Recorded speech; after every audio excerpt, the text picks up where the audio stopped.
Welcome to the RSA Conference. We're here recording live from Broadcast Alley in Moscone West. I'm your host, Ben Carr, and joining me today is David Bradbury, Chief Security Officer at Okta. Dave, thanks for joining us. Yeah, really it's glad great to be here. Yeah, how are you finding RSA so far? Oh, I'm loving it. I'm loving the energy. I love the fact that there's just everybody's here this year, and it seems that we've just bounced back from COVID. Everybody's coming together. It's just fantastic. Yeah, it's kind of a lot more vendors. It's really seems a very vibrant conference this year.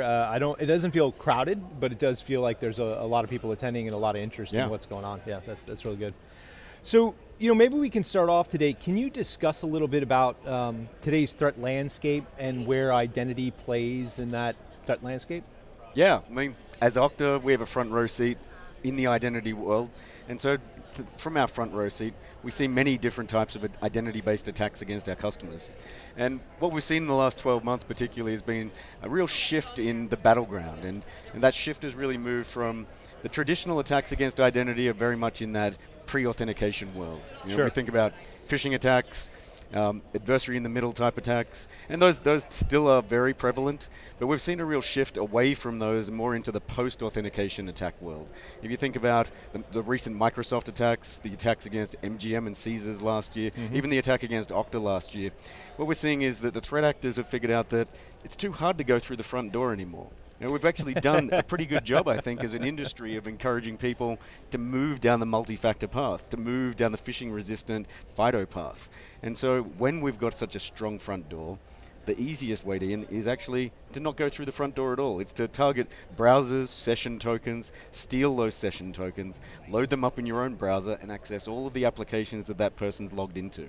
This idea of post-authentication attacks, whether it was targeting Okta last year and stealing session tokens from files that our customers had uploaded to customer support, or whether it's the recent Microsoft incident where emails have been scoured to try and find the same session tokens that could be leveraged to access customer environments, this is where the battleground has shifted to. It's no longer just about pre-auth, it's about post-auth. And so that's where we're trying to think more strategically and bring more of a focus in the coming years as to how do we solve that as an industry, because that's a piece of the puzzle that I don't think we've focused enough upon.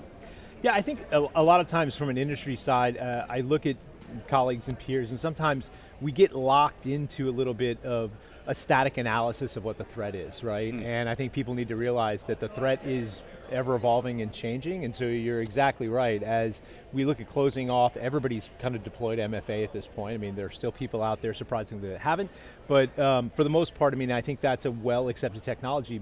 The attackers kind of look for what else can we go after and how can we make it easier for ourselves. That's it, and attackers will always focus on what works, and sadly what works right now is phishing still works, but instead of phishing, people from a password login perspective, we're seeing that people are being phished, they're being introduced into accessing malware, loading that up, and they're not stealing your credentials anymore, they're stealing your session tokens. And so that's an area we think really needs some focus. Interesting, okay. So one of the big themes I think at the conference this year seems to be AI, right? Like everybody's talking about AI, AI is the thing. So what about the influence of AI on the threat landscape and security, and then how is it really helping or hurting us? Like where do you see the benefit and where do you see the negative from it? It's just extraordinary being here at RSA to see how in the space of just 12 months, we've seen AI move from just a few startups and maybe lots of marketing campaigns to now we're actually seeing it being implemented and being used. And we're seeing that as well in the big brands in the security industry as well. So it's fascinating to me to see how in such a short period of time, we've seen such huge adoption. And I really can't recall a time where we've seen something like this really take off. And so beyond the hype, I think it's really fascinating for me to see how we can start to introduce AI from a security perspective, well, to fight against AI from a threat actor perspective. Because already we're seeing a massive explosion in the frequency and the targeting of phishing attacks, which we're not going to attribute all to AI, but it definitely makes things easier. Right? Well, look, automation on the attacker side is just coming, right? And the emergence of AI kind of democratizes that ability for them to use kind of infrastructure and scale. Exactly. Yeah. But so when I think about the benefits of AI from a security perspective and particularly from an Okta perspective, I think of AI as being able to give us the benefit of 100 PhDs in mathematics, right? These statisticians who can pore across the huge data sets that we have and actually try to draw real insights from those that we can then use. And so from an AI perspective, we're trying to look at things from two different lenses. One of, how do we use the huge analytical capability that ML models can give you? But secondly, we don't want to just spotlight problems. We want to be able to fix problems. And that's really where I think comes back to what I was mentioning before about where threat actors focus, where do we need to start shifting our focus as a company. And I think about sort of SaaS applications of 10 years ago. And even today, we think about a CISO who's buying a SaaS application, they expect to see a couple of key security features. They expect to see things like, well, single sign-on, as an example, given, this is what we do. But you expect to see things like a RESTful API to get logs. You expect to be able to do some very basic things, and all SaaS vendors have really come to the table with that in the last decade. Yeah, there's the minimum bar. But what have they done since then? Threat actors have moved into different parts, different attack paths, but we haven't seen a version 2 of what a SaaS application really should be. And there are a variety of standards that have come to the fore over the past few years, from CAPE, CAEP, the Continuous Access Evaluation Protocol, to even just single logout. The idea that we can, as an identity provider, just log you out of applications. We still don't see adoption of these types of frameworks from SaaS vendors. And it's been interesting as a CISO talking to some of the product managers at some of the SaaS companies that we deal with and saying, why haven't you adopted these things? And their answer has been, no one's asking for it. And I'm like, that I think is just the craziest answer. It really is. And so part of what I'm trying to do with RSA and really tapping into my networks around the world is to try and encourage more CISOs to be having that conversation with their vendors of, you need to move to the next level of security. You need to make sure you're thinking about, how do you protect session tokens? Depop has been around for more than 12 months now, distributed proof of possession. That's a way that we can secure session tokens and stop people from stealing them. Now, Okta's can't do everything because we don't own Slack, we don't own Salesforce. Sure. Everyone's got to do their bit.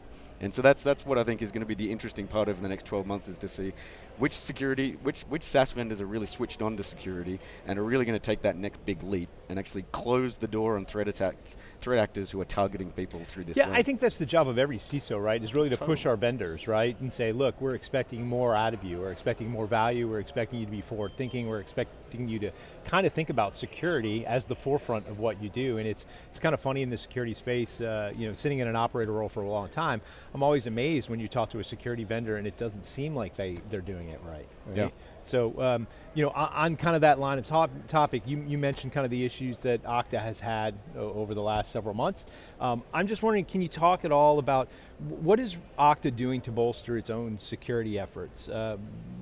Any lessons learned, any takeaways from it that you're implementing and kind of moving forward is like a different way?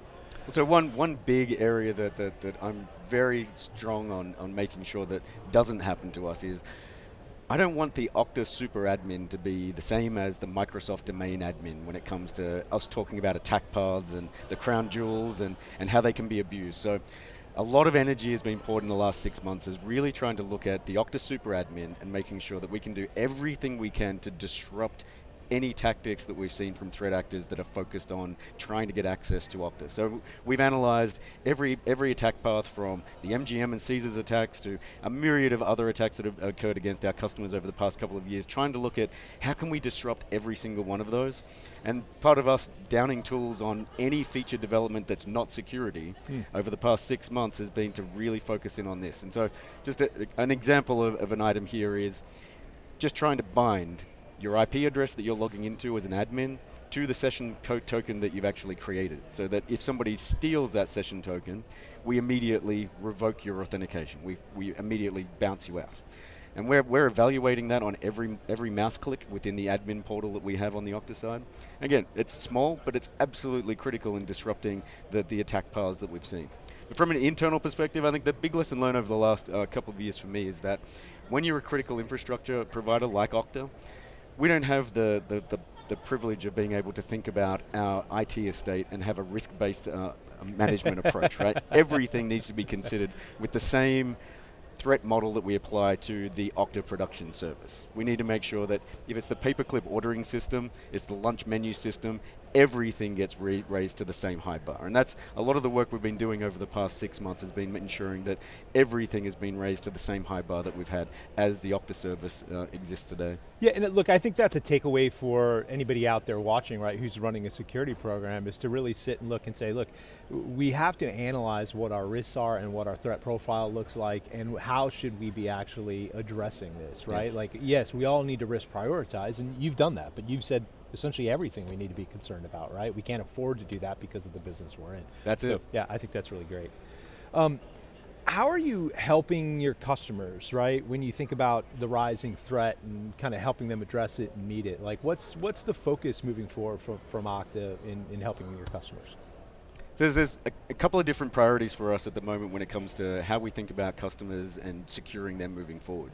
If I actually wind back the clock a little bit to the Twilio attacks that occurred back in August a couple of years ago, and I think that was a real big wake-up call for us at Okta as we were thinking about our product development of, up until then we'd been really focused on usability. How do we make passwordless a reality? How do we make sure that you log in once and you get access to everything and you never have to log in again?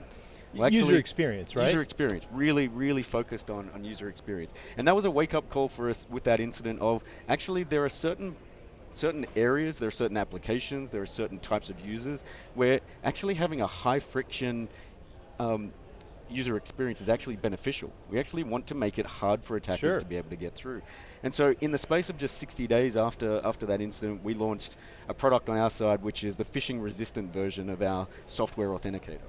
So giving you the FIDO origin binding feature to really prevent a user from being able to be tricked into putting their credentials into a fake phishing site. And so we came to market with that nearly 2 years ago now. And looking at the uptake of phishing resistant technologies, whether that's YubiKeys and hardware authenticators or our own software based authenticator, we're seeing only 4% of authentications on our platform using phishing resistant tech. 96% of authentications on our platform today are phishable.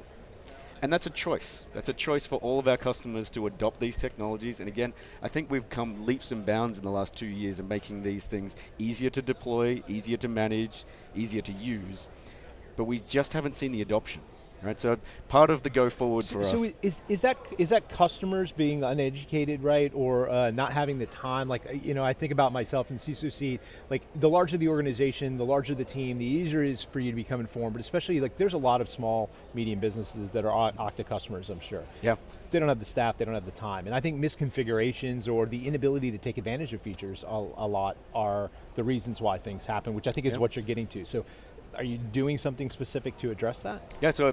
Absolutely, we've taken a lot of feedback on board over the past couple of years, and I think a lot of people have formed very strong opinions over that period of, it's too hard, it's too cumbersome, it's just too much of an inconvenience, it's too hard to manage, and so the excuses have come through thick and fast, and we've done something about that. We've now made it so easy to deploy, so easy to use.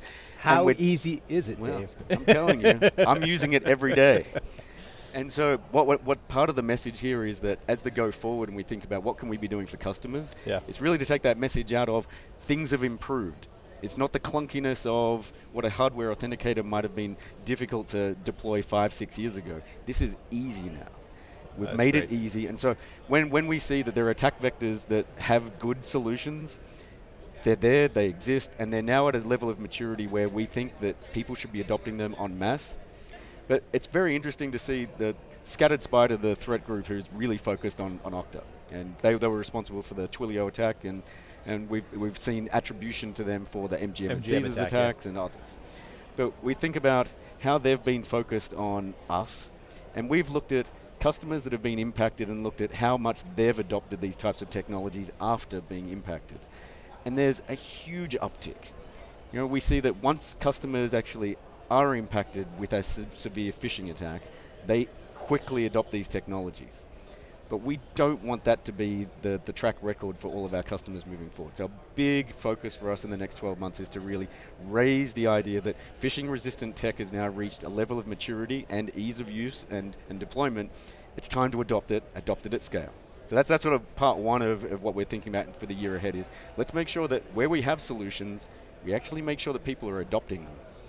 Secondly, we need to make sure that we're one step ahead of threat actors when it comes to attack paths against our customers. I think thinking about how the MGM and Caesars attacks played out, this was an example where threat actors were leveraging legitimate features of the Okta platform, particularly the ones we make available for M&A, where an acquired company has its own identity provider, links that up to their parent company. That idea was taken advantage of by threat actors, by Scattered Spider specifically, by standing up their own identity provider as a fake subsidiary and attaching that to the parent company. And by doing so, obtaining further and deeper access. And so we need to think more about how can the features of our platform be abused, and how do we make sure that we don't enable everything the moment that you sign up, that we give you the features you need, and we make sure that it's harder for attackers to be able to abuse the platform. So platform abuse is a really big focus for us, and we'll be dropping some different changes and features in and around that sort of protection area over the next few months. But again, we don't want to make that a burden for customers. For us, the future of security and secure by design principles means we've got to put this stuff in by default. And so we're rolling this through gently as we move forward, but that's a big focus for us this year as well. Dave, it's been a great conversation. I really appreciate you coming out and talking with us today, and I look forward to seeing what Okta has to bring to us to the future. You're certainly an important part of the industry. Thank you for joining Security Weekly. Visit securityweekly.com/Okta RSAC to find out more. Check out all of our RSA coverage at securityweekly.com/RAC. I'm Ben Carr, thank you.